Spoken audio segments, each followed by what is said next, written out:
제가 가지고 있는 성경 333면에 있는 데살로니가전서 5장 12절에서 22절까지 우리 한 절씩 교독하도록 하겠습니다. 저희가 데살로니가전서 이제 마지막 부분 보고 있는데 이렇게 좀 계속해서 이 부분 우리가 좀 보고 있습니다. 5장 12절에서 22절 말씀, 제가 먼저 12절 봉독합니다.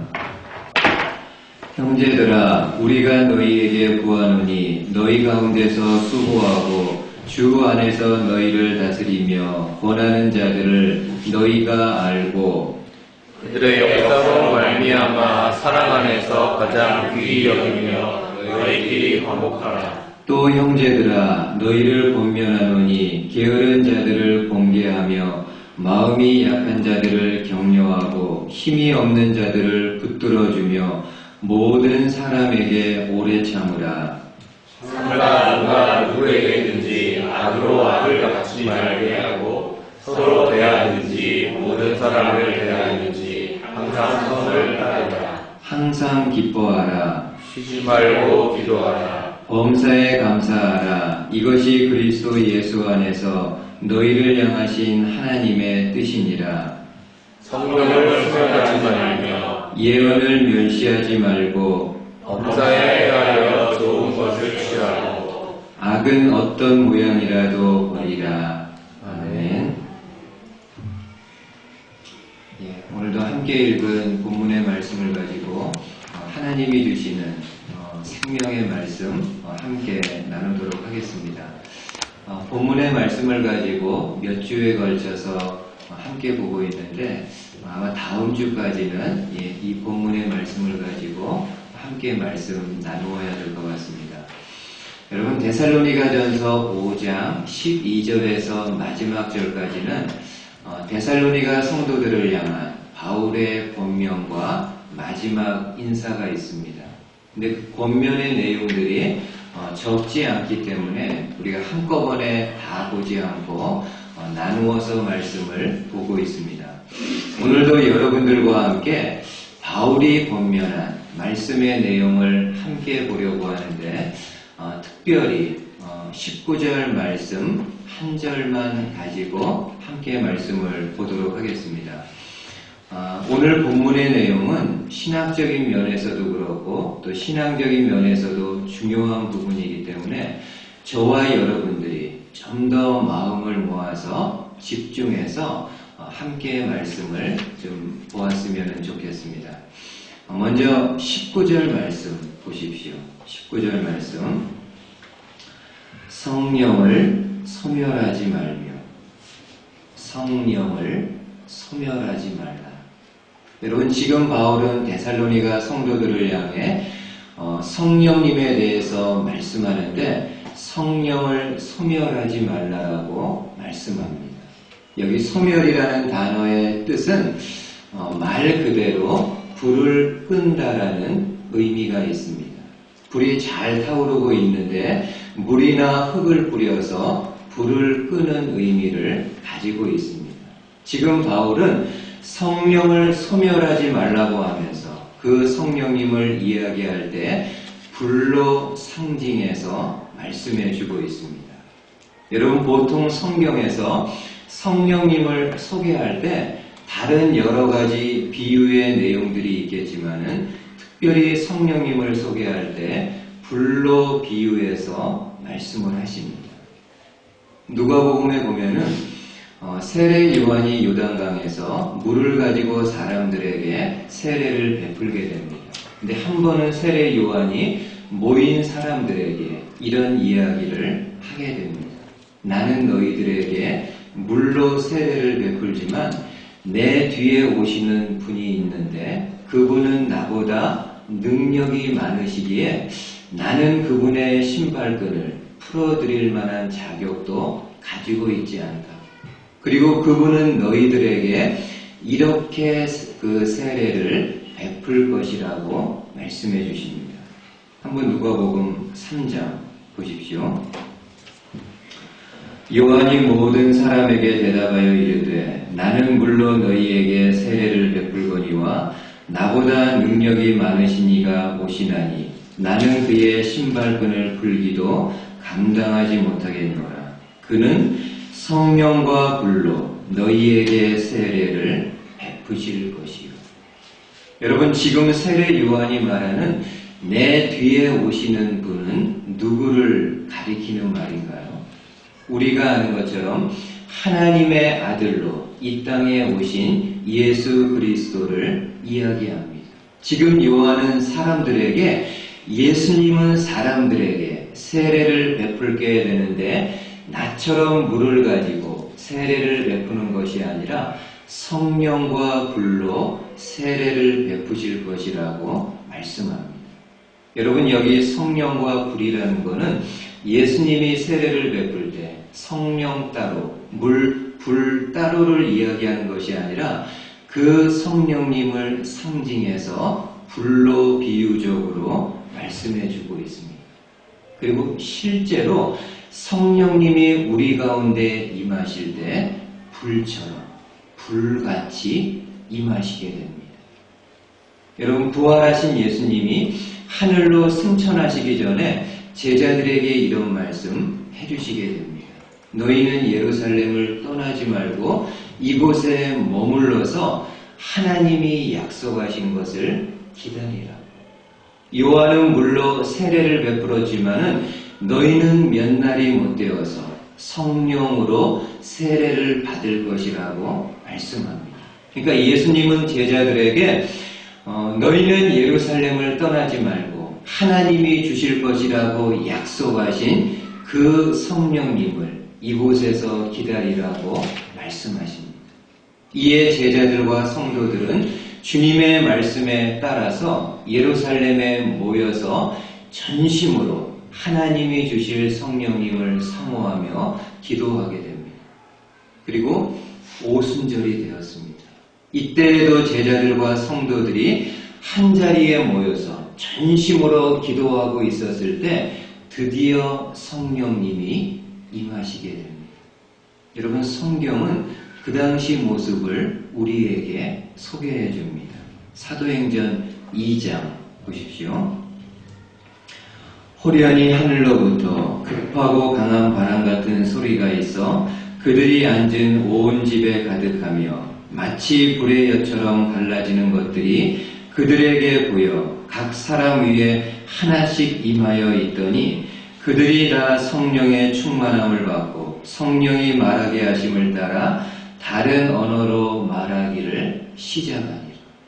여러분, 이 말씀에 보니까는 성령님이 각 사람에게 임하게 되었을 때 어떻게 임하게 되었다고 말씀하나요? 불의 혀처럼 각 사람에게 임했다라고 말씀을 합니다. 이처럼 성경은 성령님을 소개할 때 불의 모습으로 성령의 모습을 소개하고 있습니다. 그래서 오늘 사도 바울도 성령에 대해서 이야기할 때 그 성령을 소멸하지 말라고 하면서 성령님에 대해서 불로 상징해서 말씀하고 있습니다. 그렇다면 성도 여러분, 지금 바울이 이야기한 성령을 소멸하지 말라는 이 말씀의 의미는 어떤 것일까요? 이게 참 해석하기가요 쉽지 않습니다. 그리고 이렇게 주석을 보더라도 이 말씀에 대해서 많은 학자들이 저마다의 견해들을 내놓고 있습니다. 그런데 오늘 저는 이 부분에 대해서 다른 사람들의 견해를 참고하는 것보다는 성경이 이 본문의 말씀에 대해서 조명해 주시는 말씀과 내용이 있는데 그 내용들을 가지고 오늘 말씀을 좀 생각해 보았으면 합니다. 여러분, 오늘 본문의 말씀을 현대인의 성경에서는 이렇게 번역을 합니다. 한번 화면 보십시오. 현대인의 성경에서는 성령님의 활동을 제한하지 말고. 여러분, 오늘 본문이요, 성령을 소멸하지 말라라는 이 본문의 말씀을 현대인의 성경에서는 성령님의 활동을 제한하지 말라라고 번역하고 있습니다. 그러니까 성령님이 하시는 일이 있는데 그 일을 제한하지 말라는 겁니다. 때로는 이해가 안 되고 받아들이기 힘든 내용이라 할지라도 분명 그것이 성령님이 하시는 일이고 성령님이 주시는 말씀이라고 한다고 하면은 아무리 내 주장이 있고 내 생각이 있고 내 경험이 있다 할지라도 성령님이 하시는 일을 제한하지 말 것을 말씀을 합니다. 근데 저와 여러분들이 실제 생활에서 이런 잘못들을 많이 행하게 됩니다. 분명히 성령님이 원하시는 것이고 성령님이 하기 원하시는 것인데도 불구하고 내 생각이라든지 내 견해를 가지고 그 성령님의 일을 제한하는 경우가 있습니다. 여러분, 로마 군대의 백부장인 고넬료가 있습니다.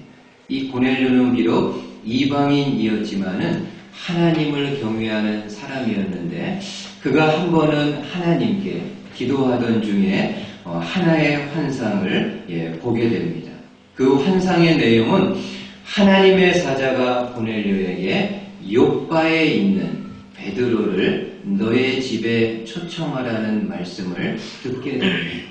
고넬료가 그 말씀에 순종해서 사람들을 베드로에게 보내게 됩니다. 근데 그 당시 베드로도 기도하던 중에 하나의 환상을 보게 됩니다. 하늘에서 큰 그릇이 내려왔는데 그 안을 들여다보니까는 4발 가진 짐승들, 기는 것들, 하늘을 나는 것들이 들어있습니다. 근데 하나같이 율법이 먹지 말라고 금하는 그런 짐승들입니다. 근데 하늘에서 음성이 베드로에게 납니다. 베드로야, 일어나서 잡아먹으라. 그때 베드로가요, 이야기합니다. 하나님, 율법이 먹지 말라고 금한 것들 나는 결코 먹을 수 없다라고 단호하게 이야기합니다. 그때 하늘에서 한 번 더 음성이 나기를 하나님께서 깨끗하게 하신 것을 내가 속되다 하지 말라. 하나님이 깨끗하다라고 이야기하신 것을 내 스스로 속되다라고 막 생각하지 말라고 말씀을 합니다.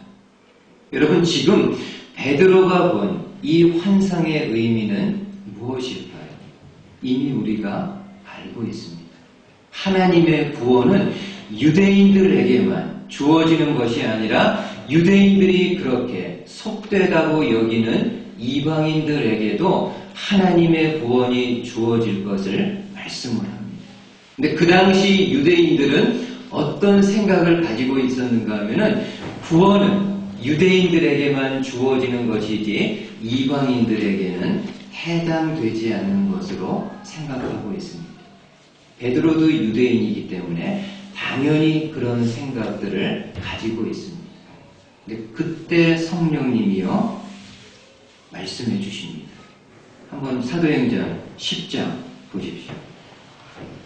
10장 말씀. 베드로가 그 환상에 대하여 생각할 때에 성령께서 그에게 말씀하시되 두 사람이 너를 찾으니 일어나 내려가 의심하지 말고 함께 가라. 내가 그들을 보내었느니라 하시니. 베드로가 환상에 대하여 생각할 때에 성령께서 그에게 말씀하시되 두 사람이 너를 찾을 것이니 일어나 내려가 의심하지 말고 함께 가라. 여러분, 지금 성령님이 베드로에게 말씀하십니다. 베드로야, 일어나 내려가 의심하지 말고 가라. 여러분, 여기 의심하지 말라는 원어의 뜻 중에는 차별하지 말라라는 뜻이 있습니다. 비록 이방인의 요청이지만, 이방인 고넬료의 요청이지만은 그를 차별하지 말고 가서 구원을 얻게 하는 그리스도의 복음을 이방인들에게도 전할 것을 말씀합니다. 이에 베드로는 유대인의 배경을 가지고 볼 때는 이해할 수 없는 말씀이고 받아들일 수 없는 그런 상황이지만은 그럼에도 성령님이 하시는 일을 제한하지 않고 순종합니다. 고넬료의 집에 가게 됩니다. 가서 보니까는 여러 이방인들이 모여 있습니다. 그들에게 그리스도의 복음을 전할 때 성령님이 그들에게 임하면서 그들 또한 구원을 받게 되는 것을 베드로가 눈으로 목도하게 됩니다. 그래서 베드로가 유대인이었지만 처음으로 하나님의 구원이 유대인에게만 있는 것이 아니라 이방인들에게도 주어지는 것을 처음으로 베드로가 바라보게 됩니다. 성령님의 하시는 일을 제한하지 않았기 때문입니다. 한번 여러분 생각해 보십시오. 저와 여러분들은 얼마나 성령님의 음성에 이렇게 민감하게 반응하는지 이런 부분이 있을 수 있죠. 내 마음속에 누군가를 좀 용서하지 못하는 그런 부분이 있습니다.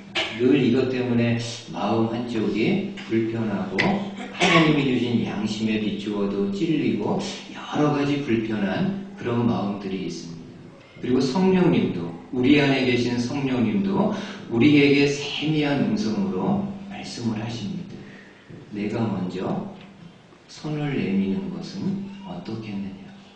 근데 아무리 생각해도 내가 잘못한 것도 없고 오히려 내가 피해를 본 당사자이기 때문에 그 상대방이 본인의 잘못을 알고 나를 찾아와서 나에게 잘못했다라고 이야기해야 그나마 내가 이렇게 손을 내밀 수 있을 것 같은데 상대편은 아무런 본인이 잘못한 것을 알고 있는지 전혀 그런 기색이 없는데 내가 이렇게 다가가는 것은 내 상식으로는 내 이해로는 받아들이기 힘든 상황일 수 있습니다.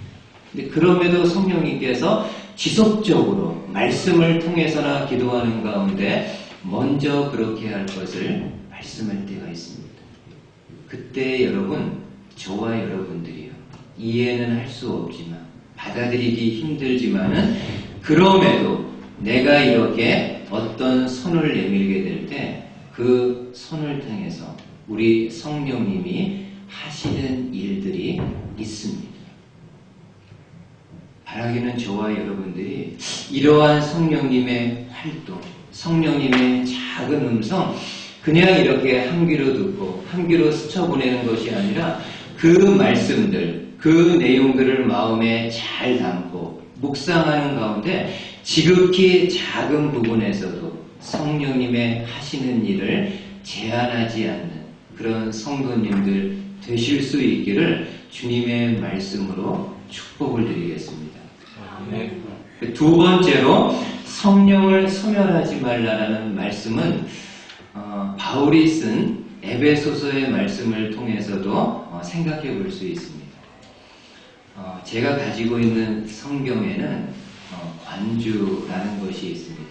아마 여러분들이 가지고 있는 성경에도 있는 성경이 있고 또 없는 성경이 있을 텐데 관주라는 거는요, 성경에 어떤 말씀이 있으면은 이 말씀과 관련된 다른 말씀들을 소개해주는 참고 자료와 같은 겁니다. 근데 제가 가지고 있는 성경에 오늘 본문 5장 19절 옆에 보면은 하나의 관주의 말씀이 있습니다. 근데 그 말씀이요, 에베소서 4장의 말씀입니다. 한번 보시죠. 화면 통해서. 에베소서 4장 30절. 하나님의 성령을 근심하게 하지 말라. 그 안에서 너희가 구원의 날까지 인치심을 받았느니라. 오늘 본문에 나오는 성령을 소멸하지 말라라는 말씀과 에베소서에 나오는 하나님의 성령을 근심하게 하지 말라라는 말씀은 같은 의미, 비슷한 의미를 가지고 있다는 겁니다.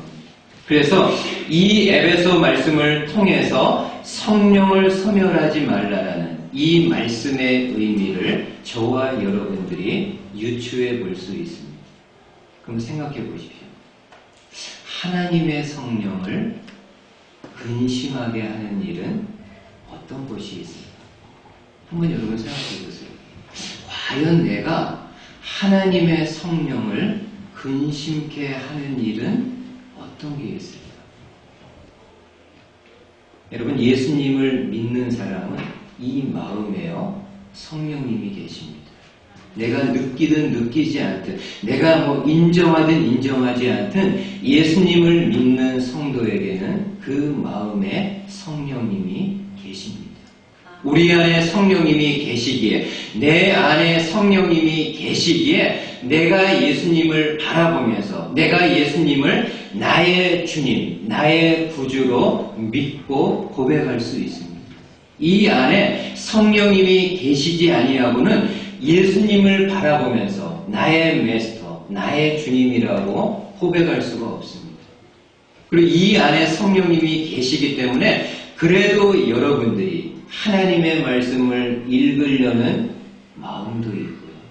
이 안에 성령님이 계시기에 하나님의 말씀을 듣고자 하는 그런 마음도 가질 수 있습니다. 이 안에 성령님이 계시기 때문에 여러분이 힘들 때라도 그 하나님 생각하며 하나님의 돕는 은혜를 구하는 기도 할 수 있습니다. 여러분 안에 성령님이 계시기 때문에 이 좋은 날, 그것도 쉬는 이 주일 아침에 다른 곳에 가지 아니하고 하나님 앞에 나와 예배할 수 있는 것은 여러분 심령 안에 여러분이 느끼지 못한다 할지라도 성령님이 계시기 때문입니다. 그러니까 성도는 엄밀하게 이야기하면 저와 여러분들은 혼자 사는 사람이 아니고요. 성령님과 함께 더불어 사는 사람입니다.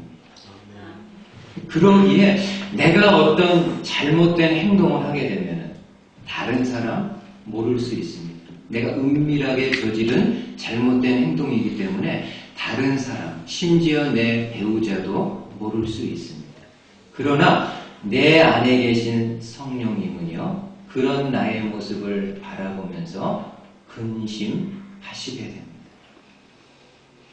예를 들면은 습관적으로 저와 여러분들이 거짓말할 수 있습니다.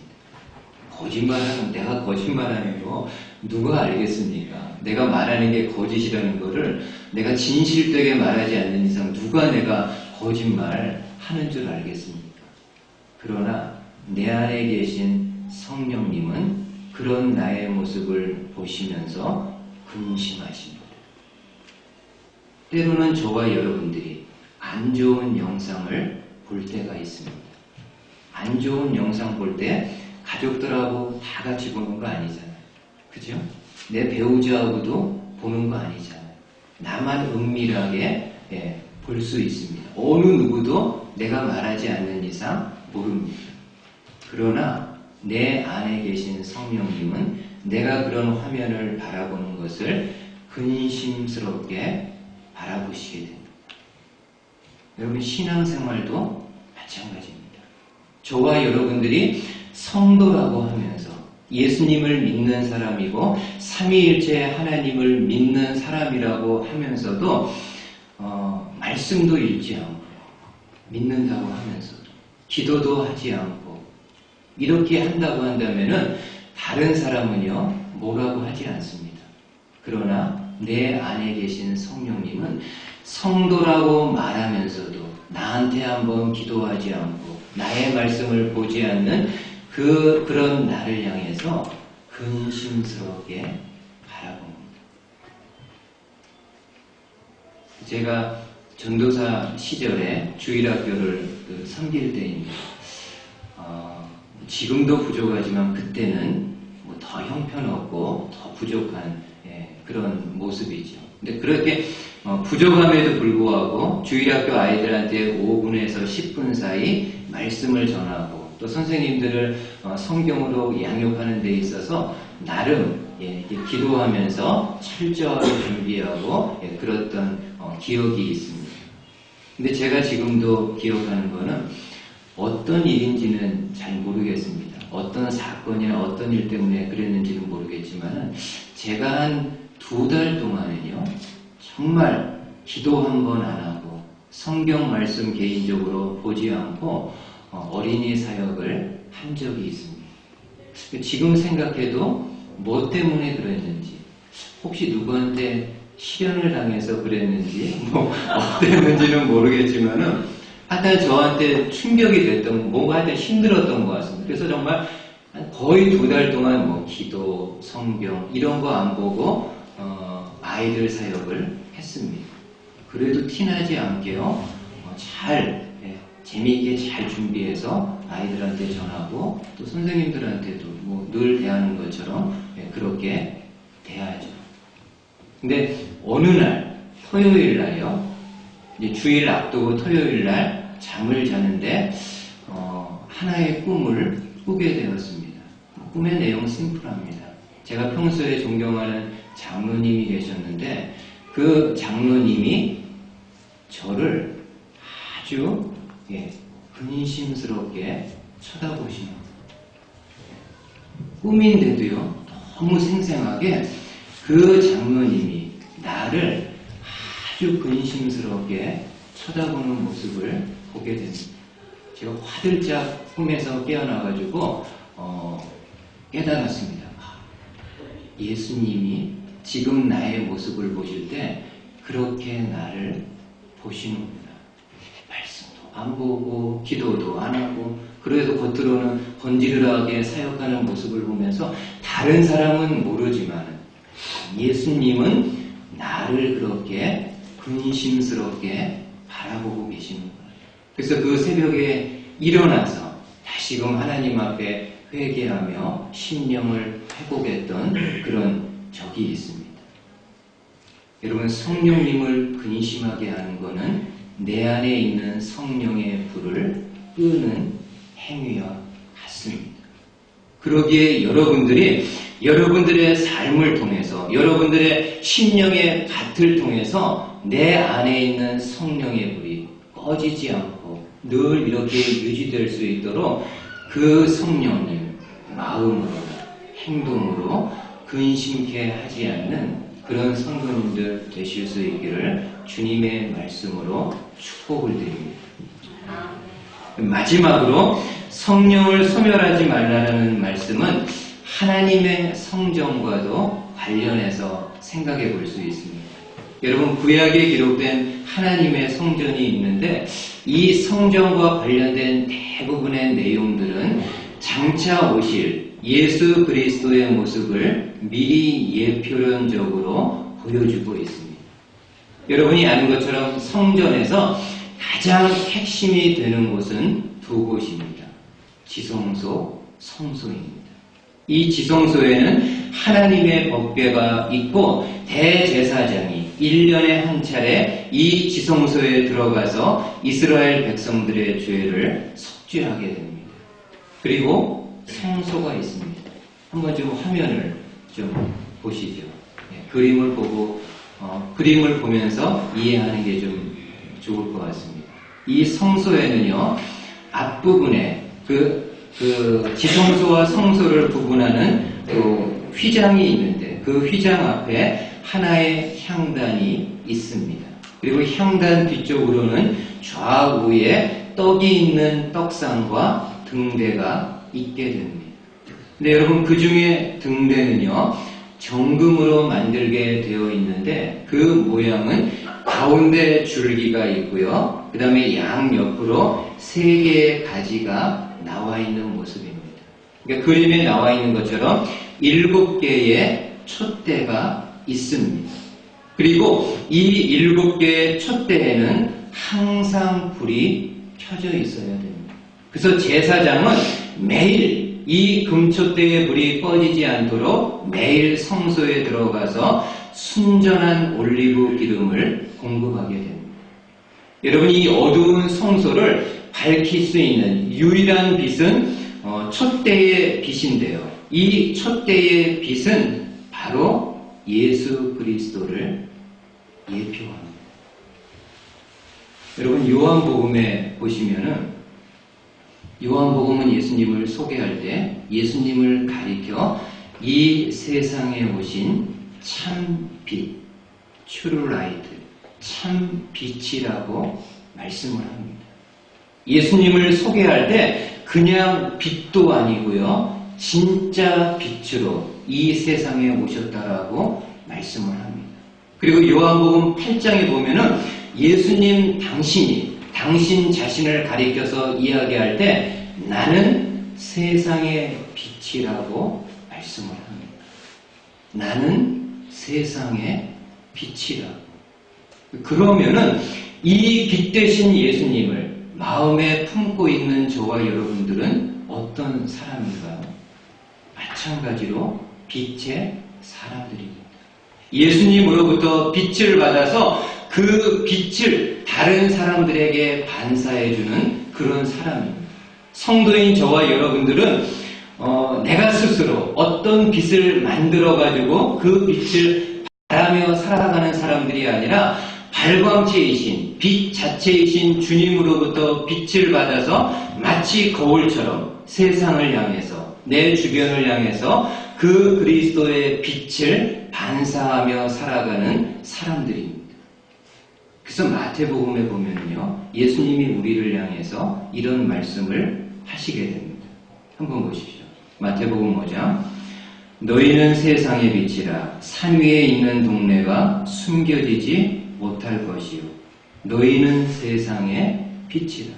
우리 주님은 우리를 향해서 우리들 또한 세상의 빛이라고 말씀합니다. 왜냐하면 우리 안에 빛 대신 예수님이 계시기 때문입니다. 그리고 이 빛을 어떻게 하라고 말씀하시나요? 이같이 너희 빛을 사람 앞에 비추라.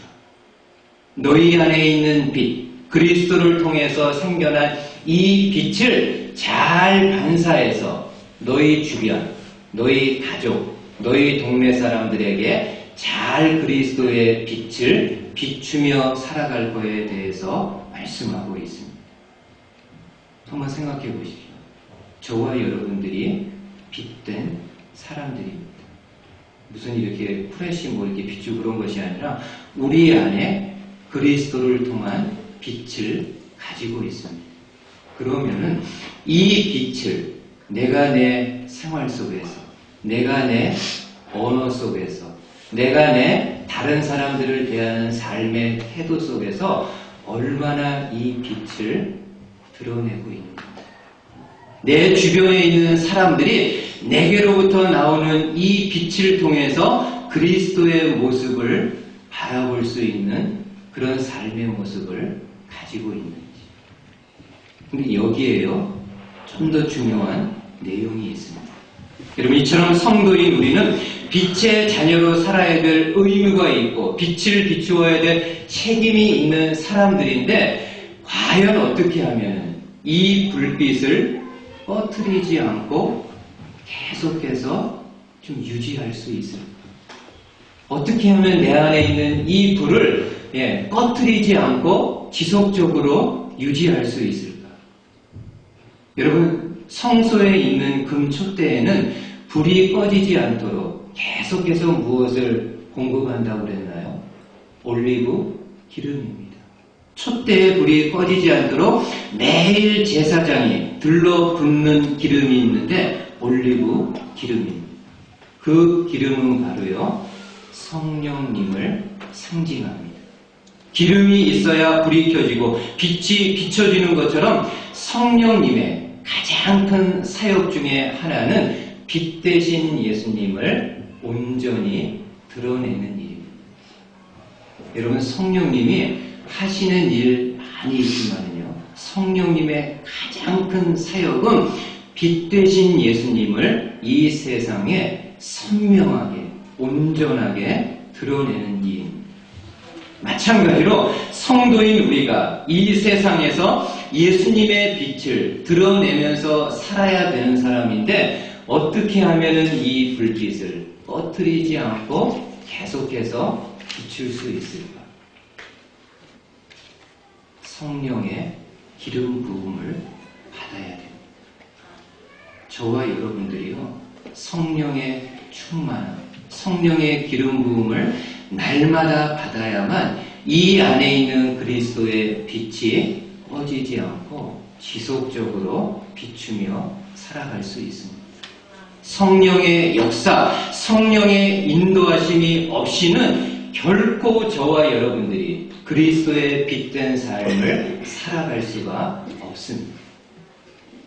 그러기에 성도 여러분, 날마다요, 이렇게 성령님을 사모하십시오. 그리고 성령님을 사랑하십시오.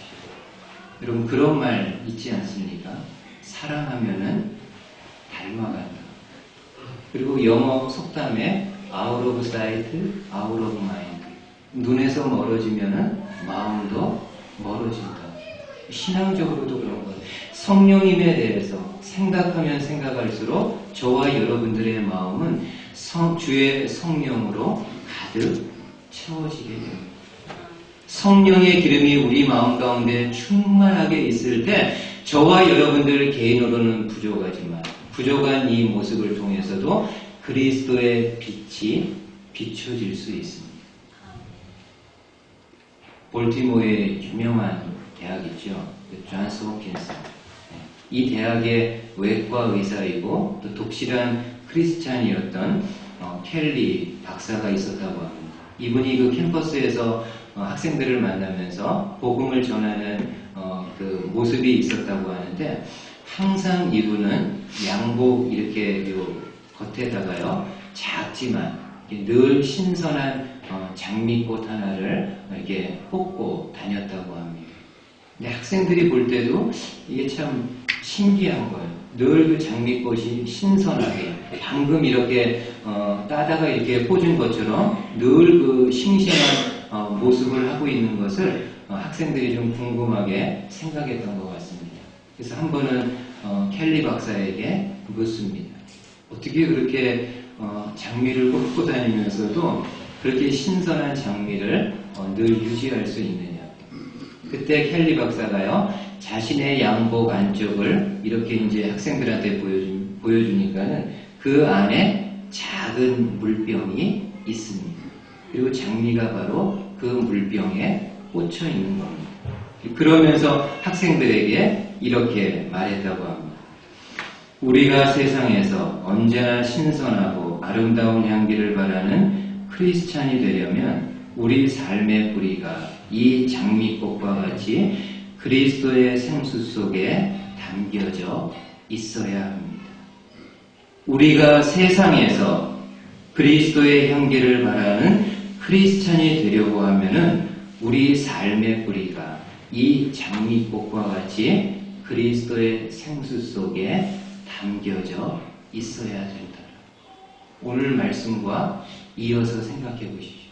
저와 여러분들이 그리스도의 빛을 발할 수 있는 것은 내가 무던히 의지적으로 노력하고 어떤 선행을 하고 어떤 공로를 통해서 드러나는 것으로 되는 것이 아니라 내 안에 주의 성령께서 가득하고 그 성령이 내 안에 충만하게 있을 때 그 성령의 힘으로 그리스도의 빛을 발할 수 있습니다. 그러기에 성도 여러분, 다시 한번 날마다 주의 성령님을 웰컴하십시오. 사모하고 환영하십시오. 그리고 다음 주에는 어떻게 하면 주의 성령님이 내 안에 충만하게 될 수 있을까를 그 다음 20절 말씀을 통해서 다시 한번 보게 될 텐데, 하여튼 여러분 날마다 눈을 뜨시면은요 성령님을 환영하십시오. 내 안에 계신 대화를 이렇게 친밀하게 하는 거죠. 성령님, 오늘도 하나님이 생명 주셨습니다. 그 일할 수 있는 일터 주셔서 또 갑니다. 또 일 끝나고 오셨을 때는 오늘도 힘든 하루였지만 그래도 주어진 일 잘 감당하고 가정으로 가고 있습니다. 이렇게 그 성령님과 친밀하게 교제하고 그 성령님께 나아갈 때 이런 삶, 일상의 삶을 통해서 나도 모르는 가운데 그리스도의 빛이 내 배우자, 내 자녀들, 내 일하는 일터에 분명히 보여지게 될 것입니다. 이런 성도님들 되실 수 있기를 주님의 말씀으로 축복을 드리겠습니다. 아멘. 기도하겠습니다. 하나님 아버지 감사합니다. 오늘도 데살로니가전서 5장 19절의 말씀을 통해서 하나님의 세미한 음성 들었습니다. 이 말씀 우리가 한 주간 묵상하며 살아가게 될 때에 이번 한 주간, 아니 우리 전체 삶에 있어서 성령을 소멸케 하는 그런 어리석은 성도들 되지 않도록 축복해 주시옵소서. 감사를 드리며 예수님의 이름으로 기도하였습니다. 아멘.